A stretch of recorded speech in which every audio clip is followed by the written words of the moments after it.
Bonjour et bienvenue dans ce nouvel épisode. Aujourd'hui, je vais faire suite à l'épisode précédent où je vous avais partagé 5 secrets de couple heureux. Aujourd'hui, je vous en partage 5 autres pour au final vous partager les 10 grands secrets des couples heureux. Et donc, on continue avec ce premier conseil que j'ai envie de vous donner aujourd'hui. Ce secret, c'est quoi? C'est que dans un couple heureux, les deux personnes ont bien conscience qu'elles sont là pour évoluer ensemble. Elles ont bien conscience qu'elles ne sont pas parfaites et donc du coup, elles sont capables de se remettre en question. Dans un couple heureux, souvent ce que je vois, ça se fait d'une manière des fois différente, mais plus ou moins régulièrement, on va se prendre un moment ensemble pour discuter du couple, discuter de ce qui ne va pas. Et chacun ne va pas être là pour pointer du doigt l'autre, mais plutôt pour faire évoluer le couple. Ils ont ce but commun qui est de vivre la plus belle histoire d'amour, de faire évoluer ce couple, de voir ce couple mûrir comme un bon vin de jour en jour, d'année en année. Et donc ça, c'est la différence avec un couple qui n'est pas heureux. C'est qu'à l'inverse, on va vouloir plutôt, on va avoir des œillères un peu, on va être un peu borné en fait, on va pas vouloir changer, on va pas vouloir se remettre en question parce que oui, se remettre en question souvent ça fait mal, ça veut dire qu'on a eu tort jusqu'à maintenant, ça veut dire qu'on n'était pas si bien que ça veut dire qu'on a fait des erreurs et on n'a pas envie de ça. Et donc un couple qui est pas heureux, souvent il veut pas aller vers la transformation parce qu'il a pas envie d'avouer que peut-être il aurait pu mieux faire ou peut-être qu'il peut changer les choses. On n'aime pas le changement quand on n'est pas heureux, mais malheureusement c'est le changement qui amène beaucoup plus de bonheur dans votre vie. Donc un conseil que je pourrais vous donner si vous ne faites pas ça jusqu'à maintenant, c'est d'être capable de vous prendre des moments ensemble plus ou moins régulièrement. Ça peut être toutes les semaines, ça peut être tous les mois ou ça peut être à la demande quand l'un des deux en a besoin, de vous faire des petites réunions tous les deux pour discuter de votre couple. Qu'est-ce qu'il faudrait améliorer? Comment vous le voyez dans quelques années? Comment vous le voyez dans quelques mois? C'est quoi vos projets que vous avez ensemble en tant que couple? C'est quoi qui vous gêne au sein du couple? Vous voyez, d'être capable de discuter complètement ouvertement avec votre partenaire régulièrement. Ça va largement aider votre couple. Et quand on va discuter comme ça, c'est vraiment dans l'idée de faire évoluer son couple. Donc oui, peut-être on aura des suggestions à faire à notre partenaire, on aura des choses à lui partager qui ne nous conviennent pas, mais on est tout à fait ouvert à entendre ce que lui il a à nous dire. On va être capable de l'écouter, d'entendre et de se remettre en question. Donc ça, c'est le premier secret que je voulais vous partager aujourd'hui. Deuxième secret que je vais vous partager aujourd'hui, c'est que dans un couple heureux, les deux personnes se soutiennent mutuellement. Elles se soutiennent, elles font une équipe. C'est comme les deux mains d'une même personne. Ça va ensemble. Elles vont pas aller l'une contre l'autre, elles vont ensemble. Et ça, il ne faut pas le confondre avec deux choses. Parce qu'on peut mal l'interpréter quand je vous dis il faut se soutenir l'un l'autre. Comment on peut mal l'interpréter? Et c'est ce que font les couples qui ne sont pas heureux malheureusement. C'est que dans un couple qui n'est pas heureux, au lieu de se soutenir, on va se sauver. Et quand on sauve l'autre, on joue le rôle de sauveur, on place l'autre à l'état de victime, ou l'autre se met dans cette situation de victime, et nous on joue le sauveur, ou inverse. C'est une relation qui devient toxique. Ce n'est pas simple de jouer ce rôle-là. Parce que quand on va sauver, on va s'épuiser. Et puis l'autre ne va pas prendre ses responsabilités, il ne va pas faire d'efforts. Il va attendre qu'on vienne le sauver parce qu'il estime que c'est à nous de faire le taf. Ou au contraire, c'est nous qui allons se mettre en victime. Et on va dire « Ah, il a toujours pas fait ça, mais il doit le faire. Mais putain, c'est mon partenaire, il est censé faire ça pour moi, il le fait pas. » Donc on se met en état de victime et puis on attend que ce soit l'autre qui vienne nous sauver. Ça, c'est pas une relation saine. Donc c'est complètement différent de se soutenir. Se soutenir, si on le fait ensemble, on est complètement responsable. Et je vais vous dire une situation dans laquelle c'est bon de se soutenir. Et ce que font pas peut-être les couples aussi malheureux. C'est que se soutenir, ça veut dire quoi par exemple? C'est par exemple quand vous êtes en public, vous n'allez pas vous critiquer, vous dévaloriser ou vous plaindre de l'autre. Ça, c'est ne pas se soutenir. Donc se soutenir, c'est plutôt je vais parler positivement de mon partenaire. Je ne vais pas le critiquer devant les autres. Au contraire, en public, on va se soutenir, on va montrer qu'on est une équipe. Même si on a nos difficultés en privé, même s'il y a des choses qui sont difficiles qu'on est en train de traverser, on ne va pas venir déverser notre haine de l'autre en public. Ça, c'est pas se soutenir, vous voyez? C'est ça, être capable de se soutenir. Ça n'a rien à voir avec je vais sauver l'autre tout le temps sans arrêt, je vais le sauver de toutes ses misères, je vais le sauver, et puis je vais m'épuiser là-dedans, et puis je vais perdre complètement le contrôle de ma vie, et puis je vais complètement m'oublier. Ou je me mets dans la posture de victime, et j'attends que toujours mon partenaire soit là, et puis il est jamais là, et je suis toujours en train de me plaindre parce que j'ai un partenaire qui est nul à chier, il fait pas son taf, et moi je suis une pauvre fille malheureuse. Vous voyez, là, on n'est plus dans le soutien mutuel, on est dans ce rôle de victime-sauveur et ça ne convient pas. Et quand on se met à critiquer, dévaloriser notre partenaire, que ce soit juste avec lui ou en public, on rentre dans le rôle de bourreau.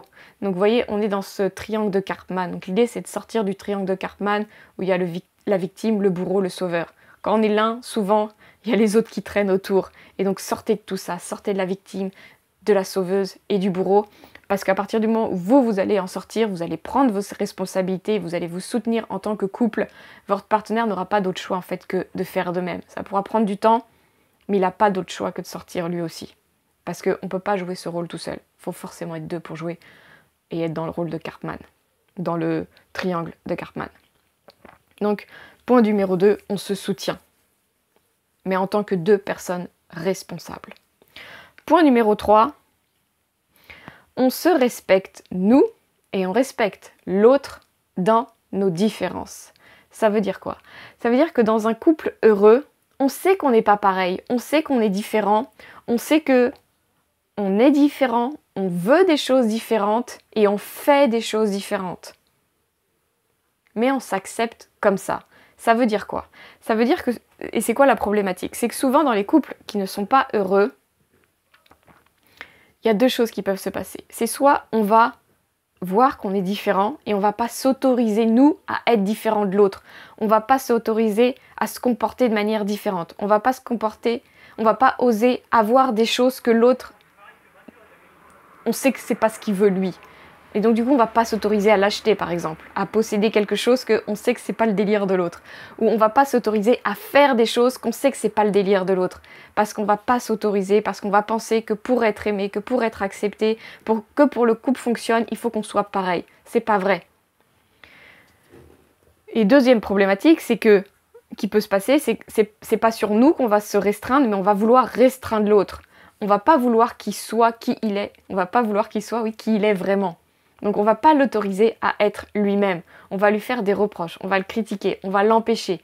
Ou quand il va vouloir obtenir quelque chose que nous, on considère que c'est pas notre délire, on va lui en empêcher, on va lui faire des remarques. Ou quand il va vouloir faire quelque chose que nous, on n'approuve pas. Peut-être c'est un sport, c'est une passion qu'il a, et nous, c'est pas notre délire, on ne partage pas cette passion, et donc du coup, on va pas vraiment l'autoriser, on va lui faire comprendre que ça nous dérange. C'est problématique. Vous pouvez tout à fait faire des choses différentes, vous pouvez tout à fait avoir des choses différentes, vous pouvez tout à fait être différent tant que ça reste compatible. Donc là, l'idée, c'est de voir, est-ce que ma différence, le fait que moi je veux ça, est-ce que ça va rendre, et que lui ne le veut pas, est-ce que ça rend le couple incompatible ou c'est tout à fait possible que moi j'ai ça, j'ai cette voiture, j'ai ces vêtements, j'ai cette œuvre d'art, j'achète cette bougie, peu importe. J'achète cette nourriture que moi j'aime et lui il n'aime pas en manger, est-ce que ça va poser une problématique pour qu'on puisse vivre ensemble ou pas?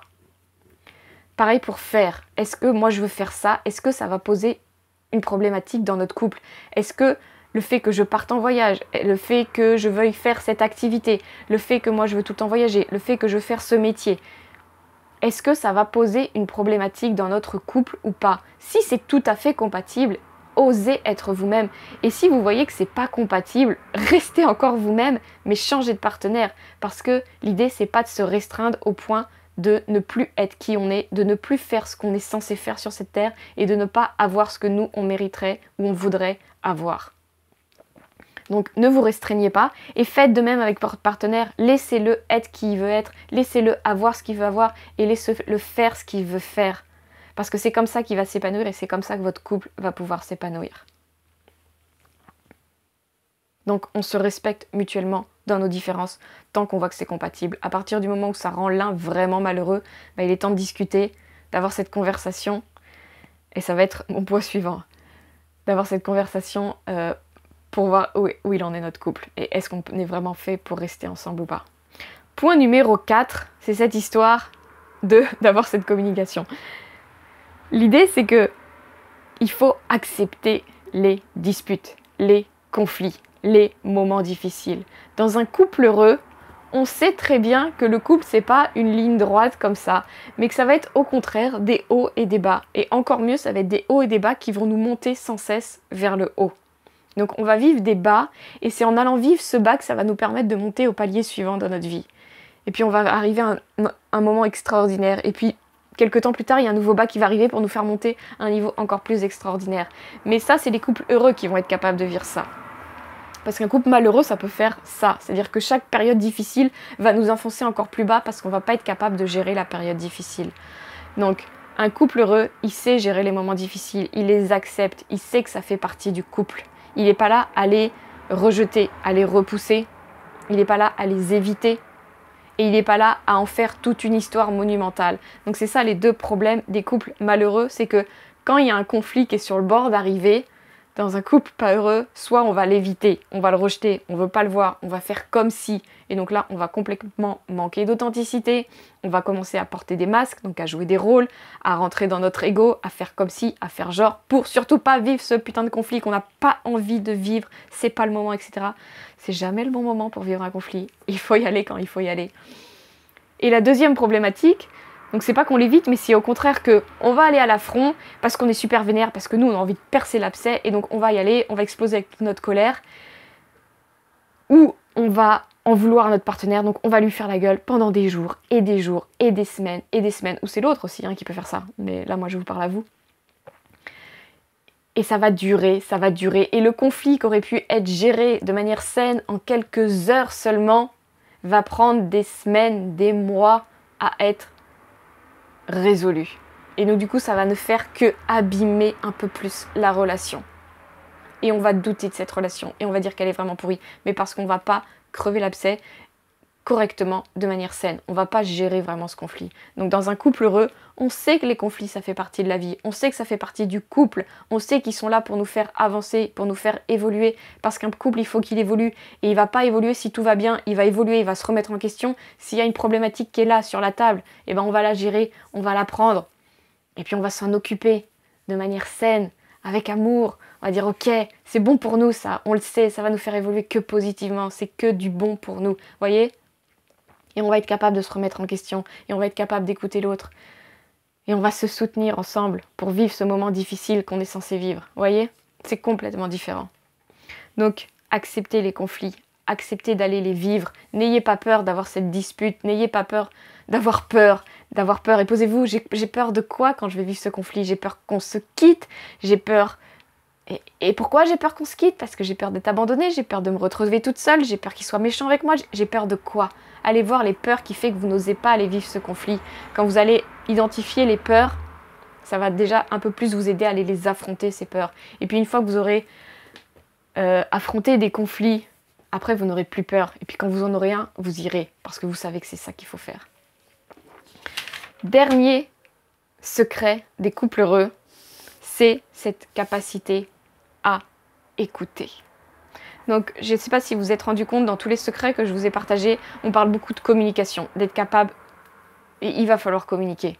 Un couple heureux, ils sont capables de communiquer de manière saine, ils sont là pour s'entraider, se soutenir, ils savent s'écouter, ils savent gérer des conflits. Il y a une histoire de communication qui est assez importante, ok ? Et ce dernier point, c'est ça dont je veux vous parler. C'est cette capacité, non pas à exprimer, mais cette capacité à écouter, à recevoir. Et souvent, ça c'est une problématique plus féminine que masculine. Bon, c'est pas tout à fait vrai, mais je généralise un peu globalement. Mais souvent, chez les femmes, on va pas réussir à écouter l'autre. C'est-à-dire que quand l'autre va se mettre à parler, on va avoir tout de suite une solution pour lui. Ou au contraire, on va tout de suite... refuser ce qu'il va nous dire, c'est-à-dire on va dire non mais c'est pas ça, non mais t'as pas compris, mais t'aurais dû faire comme si, mais c'est normal qu'il t'arrive ça, regarde comment t'es, etc. Vous voyez, il va vouloir nous partager quelque chose, mais nous tout de suite on va le couper dans ce qu'il a à dire, et on va même dire l'inverse, et donc l'autre ne va pas se sentir entendu, ou on va avoir tout de suite une solution, mais tu devrais faire comme ci, mais tu devrais faire comme ça, alors que l'autre il cherche pas une solution, il cherche juste à être entendu, et nous on n'arrive pas à l'écouter, on n'arrive pas à se taire. Genre se taire c'est comme trop compliqué, il faut tout de suite qu'on parle, qu'on donne la solution, ou qu'on lui dise, ou qu'on le contredise, etc. apprenez à vraiment écouter. Et donc, dans les couples heureux, il y a cette capacité d'écoute des deux côtés. La femme sait écouter sans couper, et l'homme sait écouter, ça souvent c'est la problématique plus de l'homme, sans être un mur. Souvent l'homme, il va plutôt fuir la conversation, et donc nous, en tant que femmes, on va avoir l'impression de parler à un mur. Et ça, c'est super chiant, parce qu'on a l'impression, du coup, pareil, de ne pas être écouté. Donc, dans les couples malheureux, c'est ça qui se passe. Il y en a souvent un qui va pas réussir à écouter parce qu'il va couper l'autre, il va l'interrompre, il va le contredire, il va lui trouver des solutions, alors que l'autre ne cherche pas des solutions, il cherche à être entendu. Et puis il y en a un autre qui fait le mur, c'est-à-dire qu'il est absent. C'est-à-dire on lui parle et il fuit, il part ailleurs. Et c'est super frustrant. Donc si vous êtes un mur ou si vous êtes celle qui coupez tout le temps la parole, changez ça. Apprenez à vraiment écouter, à être présent, à ouvrir en grand vos oreilles et écouter ce que l'autre veut vous dire. Et essayez de comprendre, essayez de vous mettre à sa place. Et pareil pour votre partenaire. L'idée c'est que lui aussi, soit il arrête de faire le mur, soit il arrête de vous couper quand vous voulez parler. Les deux s'écoutent mutuellement. Ils ont cette capacité d'écoute et ça rend un couple vraiment puissant d'avoir cette capacité d'écoute. Parce que quand on est entendu, quand on sait que l'autre il va nous écouter, ça va nous aider, nous, à être capable de nous confier à l'autre. Mais si on sait qu'en face on va voir un mur, ça va être difficile d'aller se confier. Parce qu'on sait que de toute façon il va pas nous écouter, il va fuir, ça va pas lui plaire, nanana, il va partir. Donc ça va être difficile. Et pareil, si on sait qu'on va être coupé parce qu'il va nous trop sortir, blablabla. Donc ça c'est plutôt les hommes, ils vont pas nous se confier parce qu'il sait qu'il va avoir une espèce de moulin à parole, où il va avoir un mur. Donc il va pas se confier.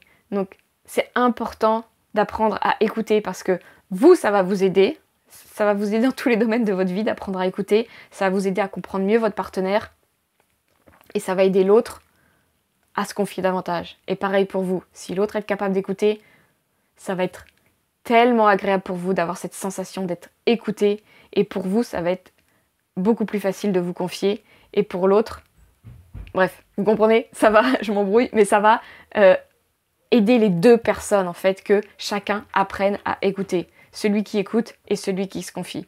Donc c'est vraiment quelque chose que vous devez apprendre à faire. Moi, c'est un travail énorme que j'ai eu à faire, d'apprendre à écouter mon partenaire sans lui couper la parole. Voilà le dernier secret que je voulais vous partager aujourd'hui. Peut-être vous avez un secret que vous avez en tête et vous avez vu que je ne l'ai pas dit. Partagez-le dans les commentaires, je serais ravie de le lire. Et ça fera un 11e, 12e, 13e, etc. secret. Et ça pourra ne faire que aider toutes ces personnes qui regarderont mes vidéos. Je vous remercie d'avoir écouté jusqu'au bout. Je vous souhaite une très belle semaine. Je vous souhaite un couple heureux. Et je vous dis à la semaine prochaine. À très bientôt.